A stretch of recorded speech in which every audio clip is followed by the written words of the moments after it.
In the yesteryears of centuries ago, in a small portion of this vast world of ours, there lived a people called the children of Israel.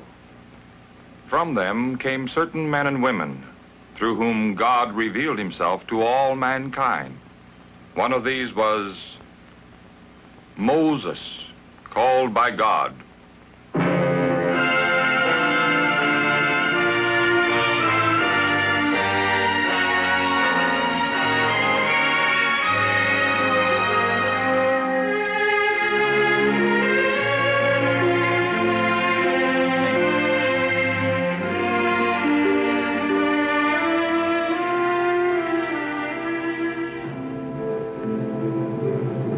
Many years after Joseph, the son of Jacob, ruled in Egypt, there arose a Pharaoh who held the people of Israel in cruel slavery. For this heartless Pharaoh, even the birth of a son failed to bring joy to the home of an Israelite. For he had ordered that every male child of the Israelites should be put to death. And for those who were allowed to live, the future held only hard work and cruel treatment at the hands of the Egyptians. But God had not forsaken his people. The one whom he had chosen to deliver the Israelites from their slavery had been born, and his mother Jochebed was hiding him from the Egyptian soldiers. After 3 months, when she could no longer hide the baby in her house, Jochebed placed him in a basket sealed with tar and left him at the river's edge, where the daughter of the Pharaoh often came. And Miriam, the baby's sister, watched to see that no harm would come to him. And when the daughter of Pharaoh saw the basket among the bushes, she had one of her maids bring it to her.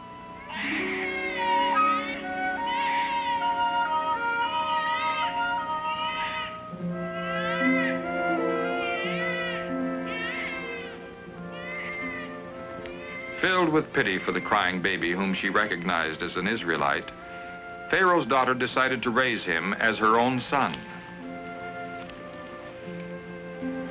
Do you want me to get a Hebrew woman to nurse the child for you? Yes. Go and find a woman to look after the child.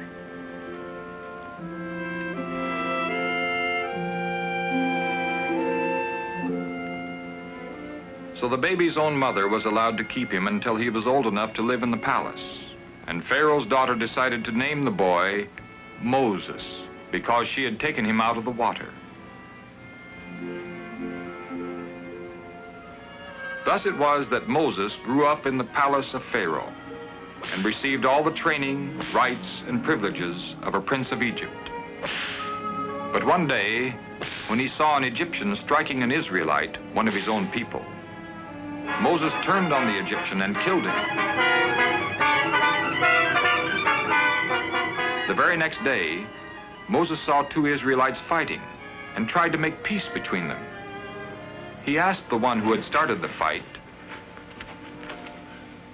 "Why are you hitting your fellow worker?" Who made you a ruler and a judge over us? Are you going to kill me as you killed the Egyptian yesterday? This thing is known. Now Pharaoh will try to kill me too, as soon as he hears of it. Fearing for his own life, Moses ran away into the wilderness.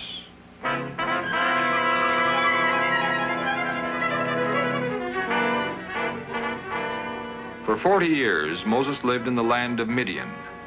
There, he married a daughter of Jethro and tended his father-in-law's sheep. But often during these years, Moses thought of the troubles of his people in Egypt and prayed for their deliverance. Then one day, on Mount Sinai, Moses saw a bush on fire, but the flames did not burn it. And the Lord called to him out of the burning bush, "Moses, Moses, do not come near. Take off your shoes, for the place where you are standing is holy ground. I have seen the misery of my people in Egypt and have heard their prayers. And I am going to deliver them from the Egyptians and will bring them to a good land, flowing with milk and honey.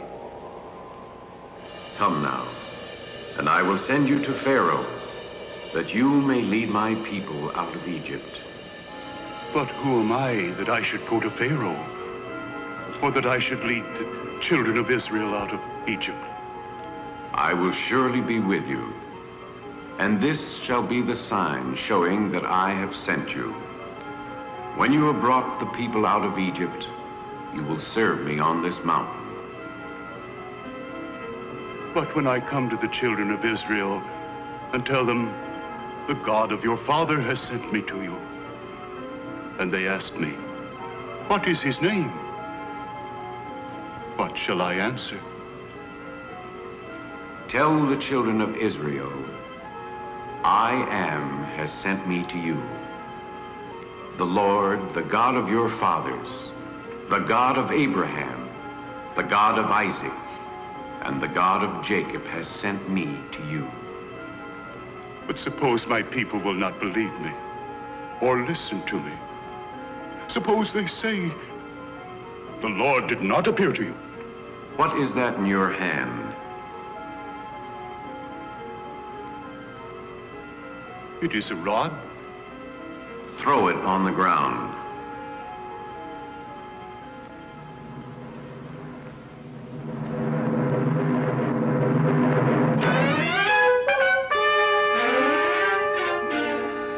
Put out your hand and take it by the tail.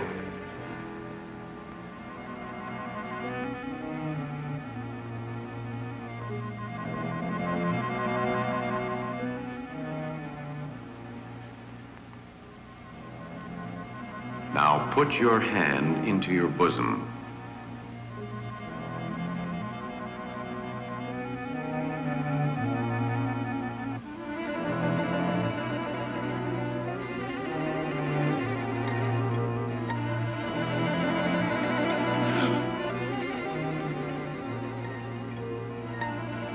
It is leprous, white as snow. Put it back into your bosom again.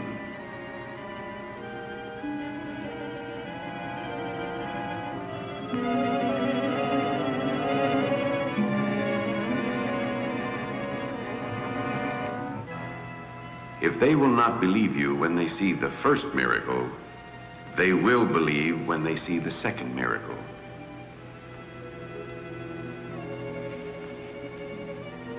But I am not a good speaker. I have a slow tongue. Who made man's mouth? Did not I, the Lord? Go, and I will be with you. Lord, please send someone else. I will send Aaron, your brother, out to meet you, and I will be with both of you, and will teach you what to say and do.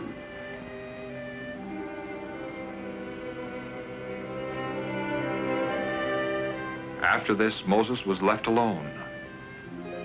But the will of God was clear. And as he thought of all that had just happened, he marveled that God had chosen him to be the leader of his people.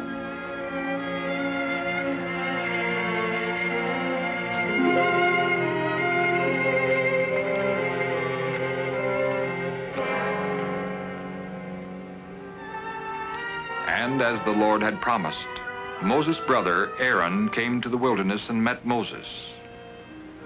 There, Moses told Aaron everything that the Lord had told him, and about the miracles God had ordered him to do. Then Moses and Aaron set out together for the land of Egypt. When Moses and Aaron came to Egypt, they called together all the leaders of the children of Israel. And Aaron told them what the Lord had said to Moses, and he did the miracles before the people. When the leaders of Israel saw the proof which the Lord had given, they believed that God had come to help his people and would deliver them from their slavery in Egypt, and they bowed their heads and worshiped the Lord.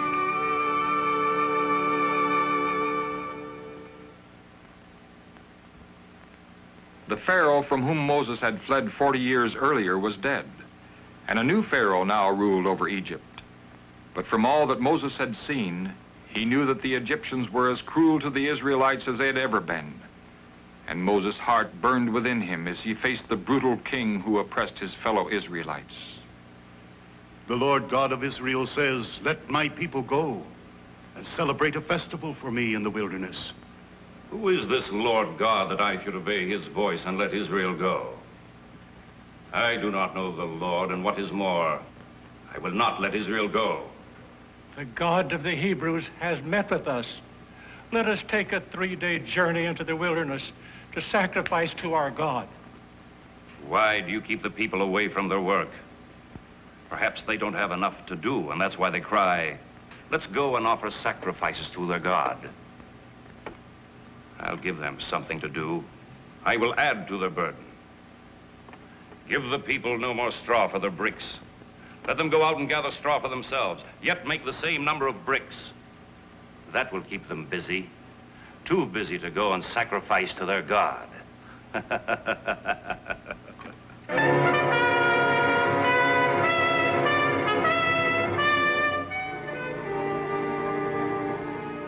From that day, the people had to work even harder than before.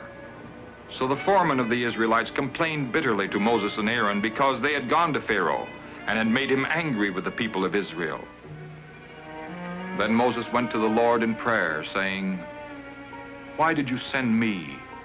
And the Lord said to Moses, "Now you shall see what I will do to Pharaoh."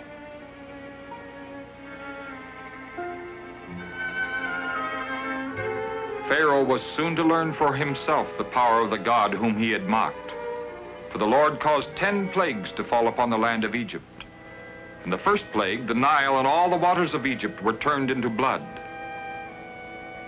Then came the plague of frogs, which covered the land. And the plague of gnats and of flies, which swarmed everywhere. Time and again, messengers hurried to Pharaoh from all parts of the land, bringing news of the latest plague to fall upon Egypt. The cattle diseased, men and beasts stricken with sores. And over again, Pharaoh would promise to let the Israelites go, only to break his promise as soon as the plagues were lifted.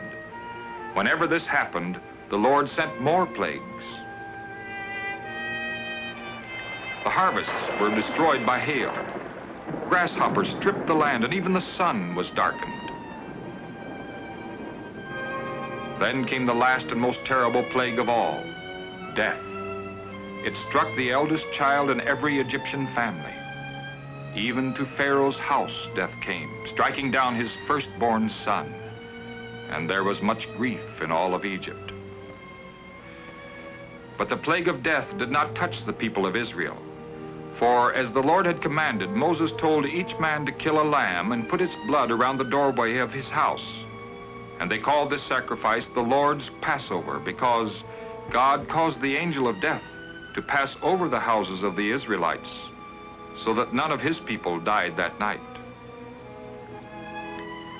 And the Egyptians, filled with fear, begged Pharaoh, saying, "Let the Israelites go." So Pharaoh called for Moses and Aaron to come before him that very same night. Go away from Egypt, both you and all your people. Go and serve the Lord as you have said. So after 400 years, the slavery of God's people in Egypt came to an end. And Moses and Aaron began that very night to lead Israel out of Egypt to the promised land of Canaan. Thus the Israelites left Egypt, taking with them their flocks, herds, silver and gold, and other valuables which the Egyptians were eager to give them. But while they were traveling toward the Red Sea, Pharaoh regretted his promise to let them go and sent his chariots to pursue them. And when the Israelites saw the Egyptians coming behind them, they were stricken with panic. Don't be afraid. Stand still and see how the Lord is going to save you from the Egyptians. The Lord will fight for you. Then God said to Moses, "Tell Israel to go forward."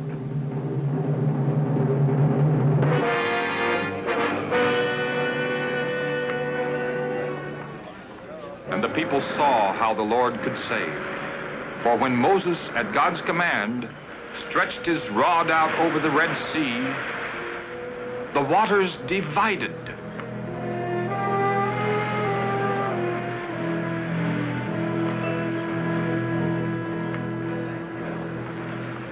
And the children of Israel crossed over on dry land.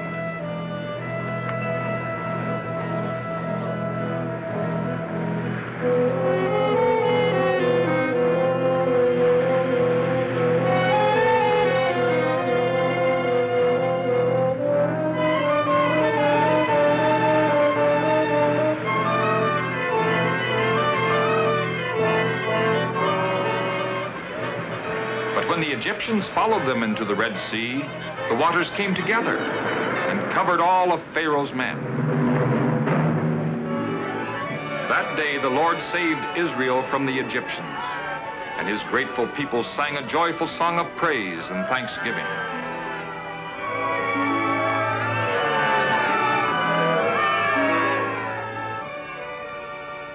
The Lord is my strength and my song. He has become my deliverer.